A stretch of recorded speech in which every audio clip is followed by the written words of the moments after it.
Bismillahirrahmanirrahim. Assalamualaikum warahmatullahi wabarakatuh. Hari ini kita kuliah ekologi industri dengan topik kawasan industri atau industrial estate.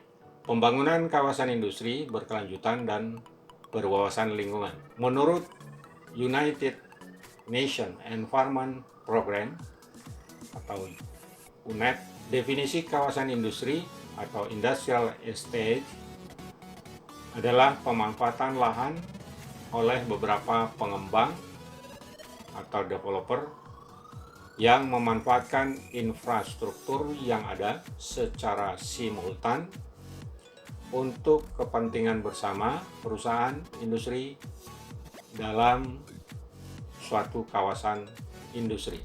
Demikian pula pada kawasan ekspor-impor, kawasan bisnis, kawasan atau zona pengembangan industri, dan kawasan eko-industri. Industrial estate memiliki dua karakteristik tipologi kegiatan, yaitu pertama, terpusatnya lokasi kegiatan industri, beberapa perusahaan industri, dan kedua, terkoordinasikannya pengelolaan infrastruktur kawasan industri secara baik. Penataan kawasan industri hijau atau eco-industrial park. Pada intinya, di dalam satu kawasan industri yang hijau, material yang masuk ke dalam kawasan industri diupayakan semaksimal mungkin menjadi output yang bisa langsung dipasarkan ke konsumen, dan semua limbah yang ditimbulkan oleh kegiatan seluruh pabrik, masing-masing limbah bisa dimanfaatkan oleh pabrik yang lain yang berada di dalam satu kawasan. Sebagai contoh, lihat pabrik A. Material inputnya atau bahan baku yang diambil dari lokasi bahan baku ataupun langsung dari sumber bahan baku yang diambil dari lingkungan alam. Material input tadi sebagai bahan baku diolah pada pabrik A, dan pabrik A ini menghasilkan produk output. Produk outputnya dijual ke konsumen atau pasar. Kemudian kegiatan pabrik A ini menimbulkan limbah, maka limbah tadi dimanfaatkan atau dijadikan material input pabrik B. Pabrik B menghasilkan produknya dipasarkan ke konsumen atau keluar lingkungan kawasan. Pabrik B menimbulkan waste atau limbah, maka limbahnya bisa dijadikan material input pada pabrik B. Pabrik C. Pabrik C menghasilkan produk dan produknya dipasarkan ke konsumen. Sedangkan pabrik C juga menghasilkan limbah, dan limbahnya dimanfaatkan oleh pabrik lain, misalnya pabrik A. Sehingga dengan demikian, kita lihat material input pada pabrik A menjadi produk, kemudian limbahnya menjadi input pada pabrik B, kemudian pabrik B menghasilkan produk, dihasilkan ke pasar, dijual ke pasar. Pabrik B sekaligus menimbulkan limbah, maka limbahnya dijadikan bahan baku pada pabrik C. Dengan demikian, maka terjadilah siklus material di dalam kawasan industri. Inilah yang harus ditata sedemikian rupa agar semua material yang masuk ke kawasan industri dapat digunakan menjadi produk yang bermanfaat.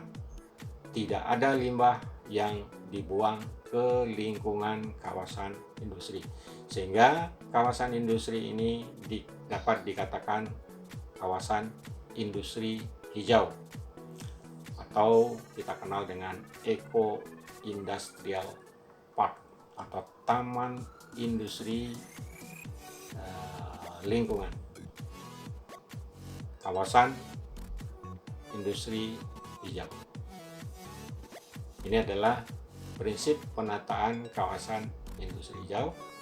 Jadi seluruh materi energi yang terpakai sedapat mungkin limbah dipergunakan untuk menghasilkan produk.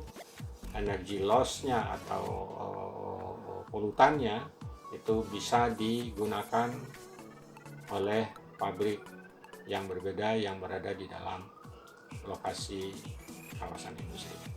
Kemudian rancangan dan penataan kawasan industri hijau atau Eco Industrial Park. Tadi pada gambar jelaskan penataan jenis industri dalam satu kawasan industri, di mana pabrik A memproduksi barang menggunakan bahan baku dari sumber daya alam nasional, kita sebut sebagai green material. Kemudian barang hasil produksi dipasarkan ke konsumen.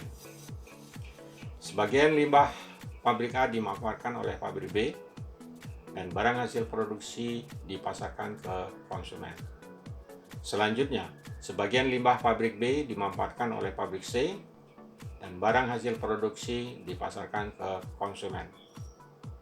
Sebagian limbah pabrik C dimanfaatkan oleh pabrik A atau pabrik B, demikian seterusnya, siklus material yang terjadi di dalam kawasan industri. Sehingga tidak ada satupun limbah pabrik yang dilepas ke lingkungan. Sehingga dengan konsep penataan atau rancangan kawasan industri hijau ini, maka kawasan industri hijau ini tidak menimbulkan pencemaran atau kerusakan terhadap lingkungan hidupnya. Selanjutnya, yang perlu kita ketahui adalah bagaimana ciri pembangunan industri konvensional. Artinya industri konvensional ini adalah industri yang masih menghasilkan limbah, yang limbahnya memberikan permasalahan atau menimbulkan permasalahan pada lingkungan hidup. Nah, ciri pembangunan industri konvensional. Pertama, pembangunan yang mengutamakan pertumbuhan ekonomi di atas pembangunan sosial, budaya, masyarakat, dan ekologi. Kedua, harga produk barang dan jasa yang dihasilkan tidak menampung kepentingan sosiologi dan ekologi. Sumber daya alam dieksploitasi tanpa memperhitungkan daya dukung dan daya tampung ekologi. Keempat, diabaikannya aspek interdependensi atau saling ketergantungan antara sistem ekonomi, sosial, budaya, masyarakat, dan ekologi, serta saling ketergantungan yang ada di dalam masing-masing sistem. Dan kelima, cirinya adalah kegiatan pembangunan yang dilakukan bersifat jangka pendek, bersifat materialistis, dan bersifat individualistis, serta bersifat ego-sektoral, seperti kata dalam tempurung. Inilah 5 ciri pembangunan industri konvensional yang harus dilakukan perubahan sesuai dengan ilmu tentang ekologi industri. Nah, bagaimana dengan sistem pembangunan industri modern yang diharapkan berkelanjutan? Cirinya adalah kegiatan pembangunan mencakup keberlanjutan ekonomi, keberlanjutan sosial dan budaya, dan keberlanjutan ekologi. Kedua, melakukan intervensi pada pasar yang harus mengkoreksi harga-harga produk yang mencerminkan perhatian industri terhadap lingkungan hidup. Intervensi pasar yang dimaksud adalah: 1. Penggunaan sumber daya alam yang diperkaya dengan aspek sains dan teknologi.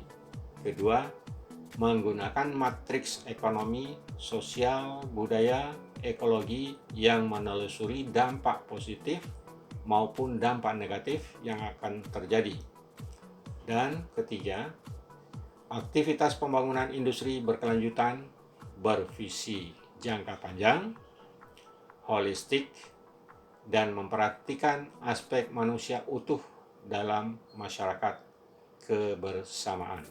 Ini pada kuliah beberapa waktu lalu ditampilkan sebuah kawasan industri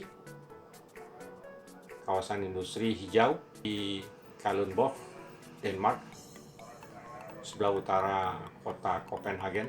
Sini terlihat aliran atau siklus materi dan aliran energi pada kawasan industri Kalundborg, Copenhagen, di mana material yang digunakan oleh setiap industri menghasilkan produk, dan setiap kegiatan industri yang menghasilkan limbah atau yang menimbulkan limbah, maka limbahnya dapat digunakan dan dapat dimanfaatkan sebagai bahan baku pada industri yang ada di dalam kawasan industri. Sehingga tidak ada limbah yang dilepas ke lingkungan kawasan, karena semua limbah dapat termanfaatkan oleh seluruh kegiatan yang ada di dalam kawasan industri. Nah, inilah yang harus dirancang, bagaimana merancang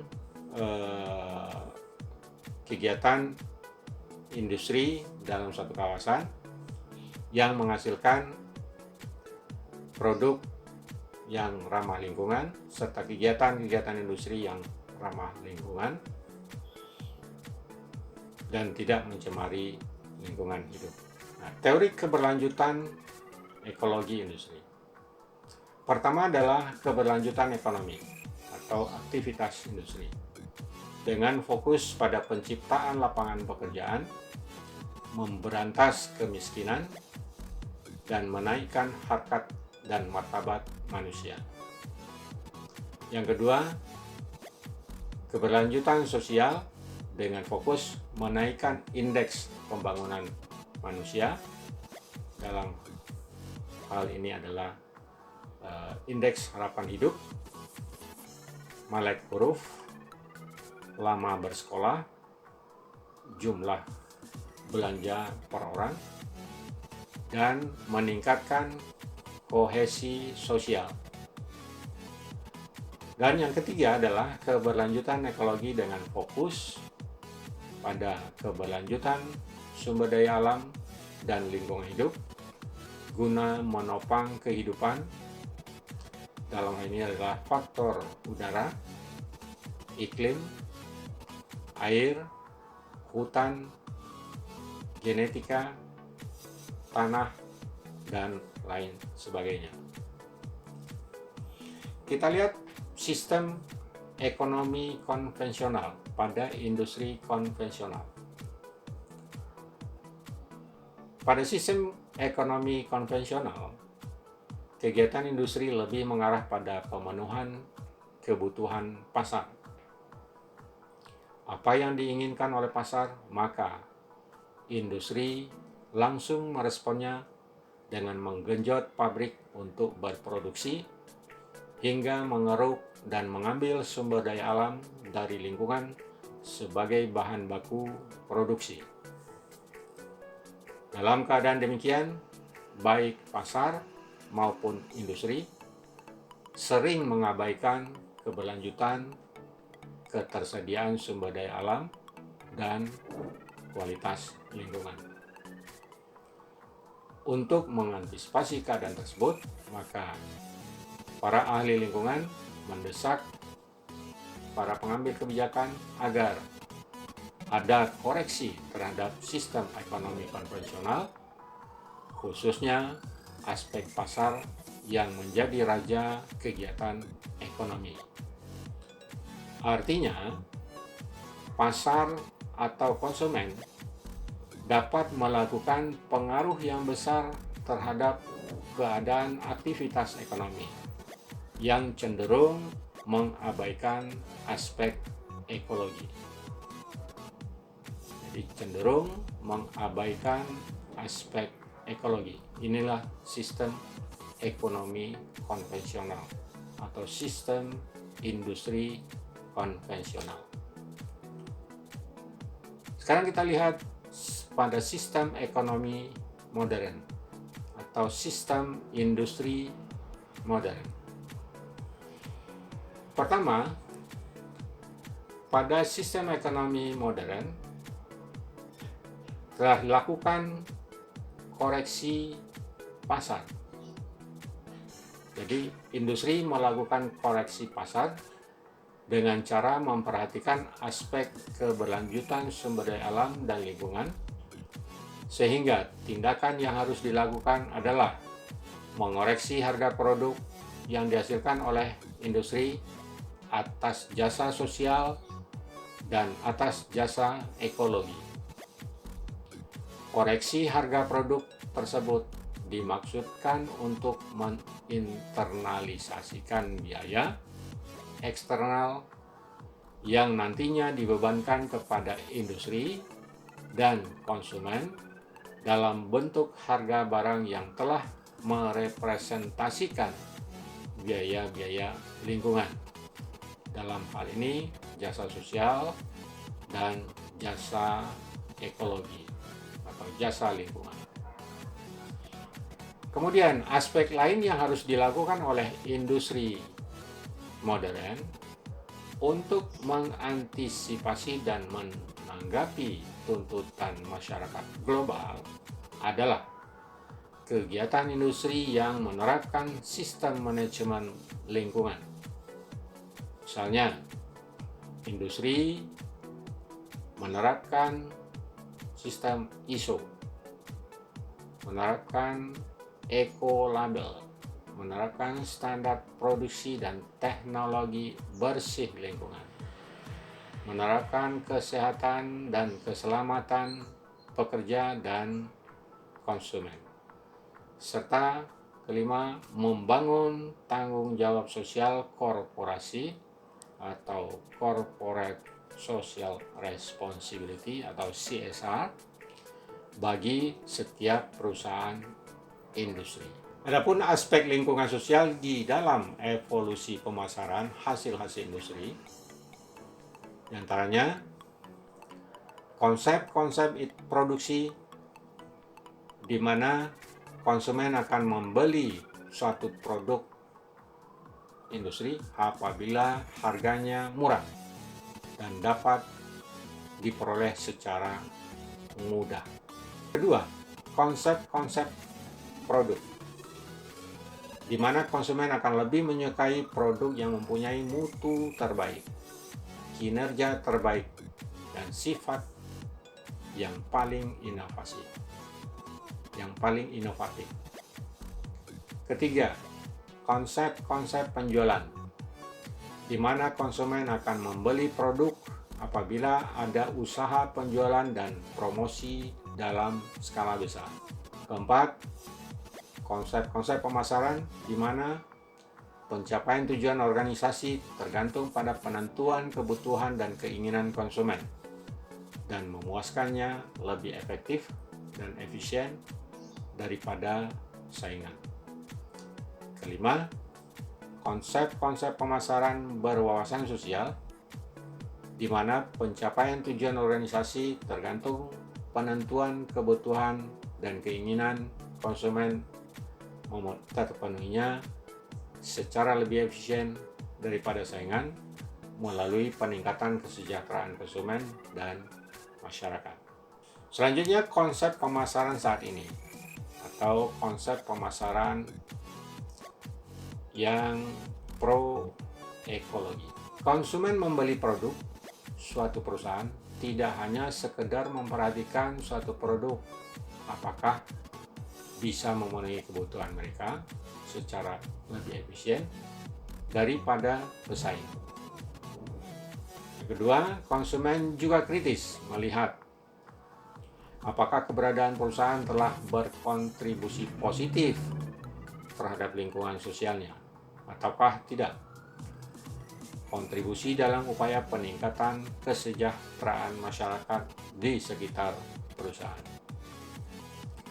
Keempat, apakah keberadaan perusahaan tidak menjadi bencana di tengah masyarakat, baik jangka pendek maupun jangka panjang, dalam bentuk dampak limbah dan pencemar yang ditimbulkan oleh kegiatan industri. Konsumen kritis dan selektif melihat apakah suatu perusahaan melakukan hal-hal yang tidak terpuji seperti perusakan lingkungan, eksploitasi sumber daya alam, manipulasi pajak, dan penindasan terhadap hak-hak pekerja. 6. Adanya tekanan yang kuat dari masyarakat dunia yang mengharuskan setiap perusahaan industri memiliki tanggung jawab sosial atau corporate social responsibility.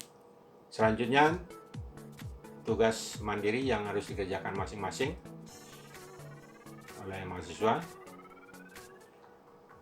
Buatlah suatu konsep rancangan tentang rancang bangun kawasan industri yang menyerupai simbiosis mutualisme.